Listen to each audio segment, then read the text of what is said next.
When you consider the trends of the DLC blades and how each new one continuously raises the bar of expectations in terms of power and effectiveness, for this reason, it should come as no surprise that the final blade, Corvin, really goes above and beyond and exceeds all expectations.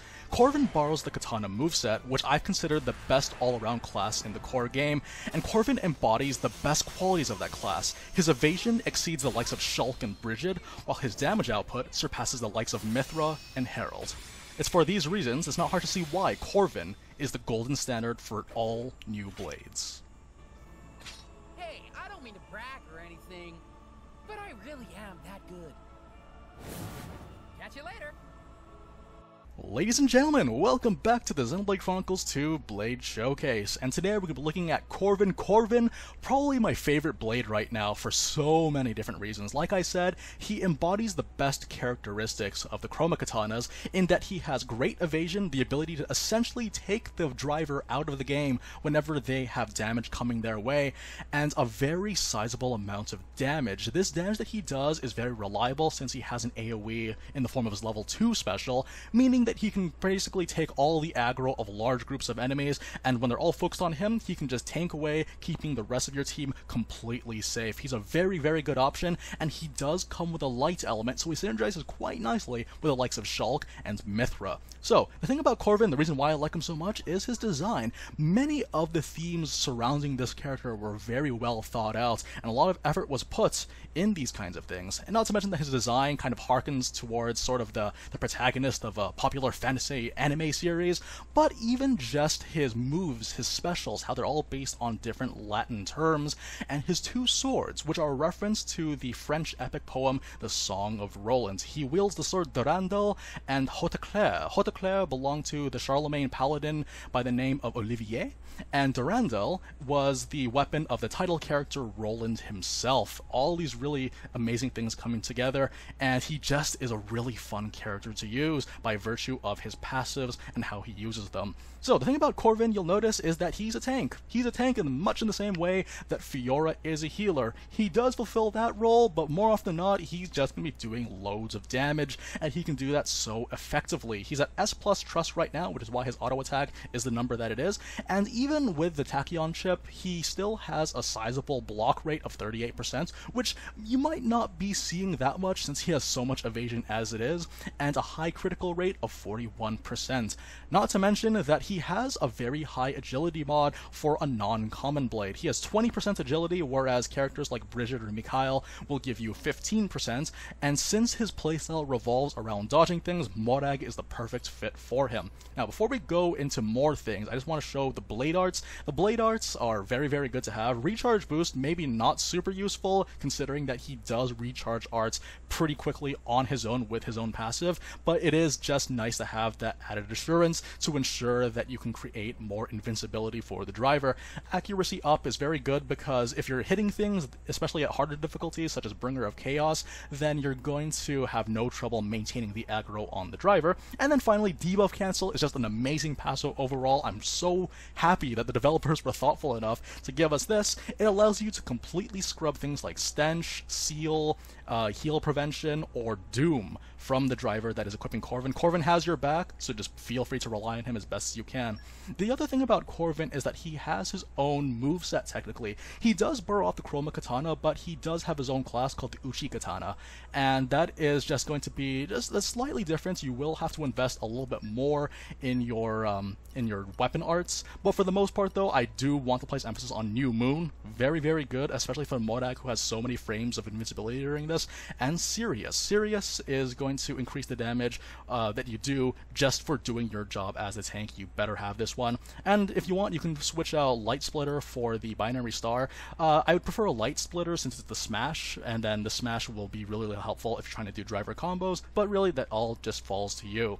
Now, going at Corvin's skills, the real bulk of his appeal. So the first one I will look at is Ensis Lucis. Ensis Lucis will give you more damage and evasion when your affinity is at max. It's very easy to do this, and there's a bit of a logic loop here, kind of like what happened with Mikhail. is that as soon as you're at max affinity, you're going to be very, very hard to take down, and the only way you can really lose affinity is by, well, being taken down. So that's kind of the logic loop right there. Very, very good to have. Definitely keep this in mind. And honestly, whenever you are playing this game, you do want to have as much affinity as possible. Next up is Alai Custodiae, and this one is really cool. This is essentially an Omega Drive, and this does in fact stack with the Omega Drive accessory. You fill up the party gauge by a lot every time you do criticals. He already has a high critical rate. You can even make that even more absurd with like 72% critical rate if you gave him a Moon Matter chip. So yeah, definitely something you want to consider. Ictus is quite cool too, and this is probably what makes him better than all the other Chrome Katanas. Whenever you evade, whether it's a miss or the evasion during the Eclipse Blade type weapon arts, you're going to recharge your driver arts, and for the likes of characters like Elma or even Tyranitai Quiridil, who hits multiple times with his Gatling guns, you're going to essentially just completely recharge that. This means you can really cancel an Eclipse Blade into another Eclipse Blade, or New Moon in the Uchi Katana's case. So yeah, really, really cool one to have. You're not going to worry too much about filling up on your recharge arts, but I still would recommend pouch items that help that along the way, just to make the experience as smooth as possible. Now, the level 1 special is Fuga Daimonum, and this essentially is a heal. It's a bit slow. It does hit for AoE, but it only hits once, and it does heal the entire party, so it's really more of a last-ditch attempt at saving your party members in case they don't have any crit heal, or there's no healer on your team. Then this is something you can do, but you probably won't be using this nearly as much as the other two specials. Lacerna Noctis is the, it does purge Rage, not Elemental Awakening like Shulk, but Rage. This means that if any of the super bosses get Rage, you can just use this, and then they're back to normal. This is a very, very good special, and my personal favorite. I would highly recommend spamming this attack the most, mainly because it's AoE, and if you do a Gamma Ray, so you do 2 of these, then the AoE driver effect is going to hit the entire area, which is extremely useful for racking up the damage on large crowds, particularly in challenge mode. And then finally there's Ex Tenebris Lux, and this one is essentially as soon as you activate this, you're going to be invincible for 6 attacks, and it hits many, many times. There's a very good chance that this is going to fill up most of your party gauge from 0. And the same thing can also be said for the level 4 special, where because it hits so many times and there's so many critical hits that go in tandem with the Alai Custodiae, it's just going to be lots and lots of party gauge built up. And even in Bringer of Chaos, it's still pretty fast. So yeah, this is a very nice one to have, and honestly, it's just really, really cool to look at this. The QTEs for most of the specials tend to take a lot of time, but they're just a joy to watch, and the damage is quite substantial. So, going on finally to the Ox Cores. This is going to be, feel free to change this out for a level 2. I'm actually going to go ahead and change it to a level 2 myself. Yeah, level 2, just because this is the one I am using the majority of the time for today's demonstration. Max Affinity Evade is good to have just because when you're at max affinity, you want to make sure you're as safe as possible. We will be stacking agility mods on Morag's blades, but it is just nice to have that additional assurance. Not to mention that if you use them in tandem with Shulk and Mithra, you're probably not going to be hit most of the time when you're at max affinity anyway, so it's just good to have that. And then finally, Outdoor Attack Up. You're fighting outdoors, give yourself as much damage as possible, and totally run with that. Perfectly good stuff. This is pretty much what I would go run with the majority of the time. You might switch it out for like indoor attack from time to time, or you may want to get critical up if you want to bring up that critical rate up to 50% if that's what you really want to do. But all things considered, Corvin hits so many times as it is that the critical rate is going to kick in more often than not. Now, before we continue, I just want to look at the accessory build for today's demonstration. The accessories are as follows. Avant-Garde Metal, because crit heal is always a good thing, and it's especially good on Corvin. If, for whatever reason, he does get hit, you don't want to scramble for a heal. It's best that you just keep yourself topped up as possible, and if ever you do get hit, immediately fix that with another New Moon attack. And then the Noise Dampener, you're going to be canceling a lot. You will be seeing a fair amount of damage, particularly for the one that does damage based on enemies that are aggroed on you. You will be seeing some pretty nice returns on that. And then finally, obligatory Leave Morag, because this just takes us to a whole new level of existence, and I wouldn't have it any other way. So, I think that pretty much about does it. The pouch items are as follows. Nothing that we've not seen before.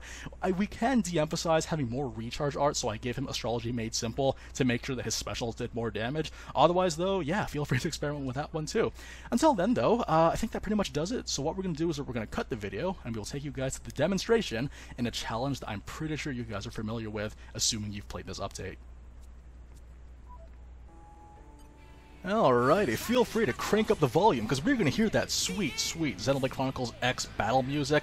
We're going to fight against Elma. Elma, pretty simple fight, a little bit tricky, especially if you've not fought against the redo for very long. So the main strategy is that you want to make sure everyone's targeting the same person, and then you will want to use Corvin's ability to recharge very, very fast, and then switch again into a Dark Blade. You want that stage 3 Dark combo so that you can do the seal reinforcements, and that is going to be the thing that prevents her from summoning more ghosts. Mikhail's a very, very good fit for Corvin. I guess it's partly because they're both crow-based kind of characters, but also he comes with a built-in heal on Morag, so yeah, there's plenty of good things about this for synergy, but any Dark Blade should do fine. I just prefer the additional heal and agility mod that Mikhail comes with. Okay, so we got ourselves to the stage 2. Again, switch back to Corvin to keep yourself safe. And start spamming away. As you can see, new moon, it's full evasion, and because of the fact that Elma hits so many times, it's not that difficult to get it all back. And just like that, we have ourselves the orb. You do need to have the full level 3, you can't just have an orb master, I'm afraid, but honestly, as long as you never do stage 3s anymore for the fight, you don't have to worry about it kind of disappearing on you. Once that happens though, switch over to the next character and make sure everyone's targeting it, and then get to work. The name of the game is to spam level 2 specials. So I have a Drive for Shackle, that's okay. Corvin has the debuff cancel, assuming he wants to do it. Oh, guess he didn't want to do it. And the key to this is that you kind of want to position yourself so that Corvin is facing the lot of them, and that's going to do a nice amount. Unfortunately, this may be a little bit more easier said than done due to the fact that there's the sliding slinger to cope with, so she will kind of be forcing you to change positions from time to time. But as long as you get to level 2, you're going to be okay. So here we go again. I'm going to try to reposition myself. Hopefully Corvin will be strung along. And here we go. Make sure you get that cancel for the noise dampener, and then do another AoE. We are getting 128,000 damage per hit, which is great. Once the attack finishes, immediately switch over to the next Elma. The reason why is because we want the effect of the blade combo to sort of be drained away so that we can continue having that AoE attack. So remember, reposition yourself as best you can, cancel out, and rinse and repeat. Corvin is the absolute best counter towards Elma. And there is a bit of RNG and timing involved due to the fact that Elma has so much evasion in and of herself, so yeah, just keep that in mind. Okay, just gonna build this up to a level 2, and let's see how this goes. Unfortunately, Elma just slid away again, so not very many people will get hit, but maybe this blade combo will kill. Yes, excellent. Okay, so move on to the next Elma. This one does not have the blade combo applied to her. And so yeah, just cancel out. And you know what, this actually might end up being a kill. We have a Shulk and Mithra on our team, and the cool thing about this though is that Elma is guaranteed weak to light, so this means that if you have a Patroka or Adenine on your team, you will do more extra damage if you use light elements, so that is something you may want to consider. Just use either of them, especially during chain attacks, which is something we will be doing, so yeah, that is definitely one of the keys to beating this in a timely fashion. Go for another cancel. We're actually down to our last Elma. This is going really quickly, again, due to the fact that Corvin has just such high damage in AoE form. It's just, he's just a really, really good blade. Maybe, like, I wouldn't even be surprised if this killed. Yes, okay, so now the Elma is the only one that's left. She has the Elemental Awakening, but we have a Shulk on her team, so that's fine. So what I'm going to do is that I'm going to spend this time building to 2 stages of the blade combo. We won't go for a 3rd stage because we want to keep the seal reinforcements. And yeah, that's pretty much going to be it though. Try to build up as much damage as we can. For whatever reason, they gave Elma the Hazy Moon. I don't know why, but at least we're not being knocked back. Okay, so Rex is down. That's absolutely fine. Corvin is amazing at building all of that meter. So here we go. Again, because he hits so many times, particularly with his level 3 and 4 specials, you're not going to have that much trouble. Alright, so again, I'm tanking everything as best as I can. It seems that Rex likes to kind of grab the aggro, so we're going to do our best here. And you know what, we're going to do a level 2 special to just give ourselves the full meter. And then by the time this chain attack is done, the Gamma Ray should be completely depleted. So again, start things off with Corvin. His level 1 special only hits once, but it is going to be guaranteed cat damage. And then Shulk is going to do the reset, so now our attacks are going to do more damage for this. Now, I have a Patroka on Rex, so obviously I'm going to use her. Here we go. Yeah, if those were crits, we'd be looking more in the ballpark of like 800,000 damage. But here comes Corvin. Corvin, again, level 2 special, arguably his best special. For all that damage, that Poppy QT Pie-esque damage. And then Shulk's gonna be kind of showing his stuff over here too. Oh my gosh, I really like the music too. I'm very, very happy for the fans of Xenoblade Chronicles X that this game that they really enjoy gets representation in the DLC. I've actually found it kind of funny that a lot of people complained that Xenoblade Chronicles 2 was a bit fan servicey, but to be honest, the fan service extends to more than just bathing suit costumes. It extends to all these different games that people have come to enjoy, and honestly, it's this kind of fan service that makes new fans, such as myself. So kudos to the team at Monolith Software for making such an impressive DLC model. Here we go. So many dodges, again, thanks to the fact that Elma hits so many times. And I'm pretty sure this next chain attack will kill, so we'll see how this goes. So again, Mash Plus, and this is probably a dead Elma. If not, then we're just going to have to finish her off with a level 4 special for a very picture-perfect finish. So again, level 1, not really too much I can say about it. Like I said, it's quite slow. Oh, I forgot to do the, whoops, I forgot to create an orb. So, okay, let's do it. We'll just quickly finish off this one. Maybe just have Patroka out on the field. Okay, that was my mistake. I actually forgot to make a Dark Orb with Mikhail. Shackle Driver, because why not? Especially right when we have no more meter to work with. That's going to be a really big problem in Bringer of Chaos, let me tell you that right now. Alright, so we just gotta wait for this Gamma Ray to expire. In the meantime, we'll just spam away with these attacks. Again, with Corvin, it does not take that long, even if even without the Omega Drive. Okay, so I think level 2 is gonna be pretty fast, so again, just build this. And I'm not sure if this will completely do it. Oh yeah, it does. Perfect. So that's a level 2. And switch over to Corvin quickly. Again, much faster than even a crit recharge. He recharges arts even faster than Fiora, which I found kind of funny. They really do like to raise the bar so much with all these new blades. So again, here comes the orb, and once this finishes, all I gotta do is just mash that plus button, and this should be a dead Elma. But yeah, that's the thing though, a lot of people did have trouble with this, and it's not hard to see why. This is a very, very tricky kind of fight. But once you apply the seal reinforcements, and you have characters like Corvin, who have such impressive damage outputs for large groups of people, it's not that bad. And you'll be using Elma in all rest in no time.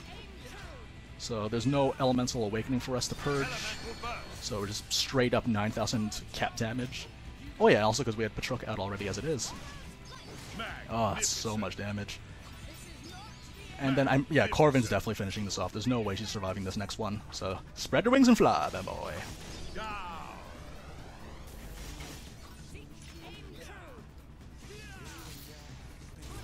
I've always found that the level 2 specials of Light Blades tend to be really, really awesome. High AoE and high damage in the case of KOS-MOS, Mithra, Shulk, and now Corvin. So it's really cool that some of these trends get to be continued.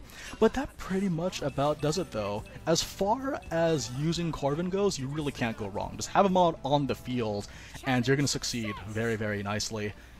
Like, he just has everything that you could ever want in a good Chrome Katana. High damage and amazing evasion. By far, without question, the highest evasion in the entire roster of Blades. And honestly, he's well worth the price of admission, considering how easily you can get him after downloading the DLC. But yeah, that should pretty much about do it for the Corvin Showcase, you guys. One of my favorite Blades, from his concept to his design, to his personality, his quest, his affinity chart, so many things, so much thought was put into Corvin, and honestly, it just goes to show how much they love making these things, and I really look forward to seeing what else they can do in the near future. So, all that's really left now is just to do the Elma Showcase, so I hope you guys look forward to that. But until then, I hope to see you next time. Take care, everyone.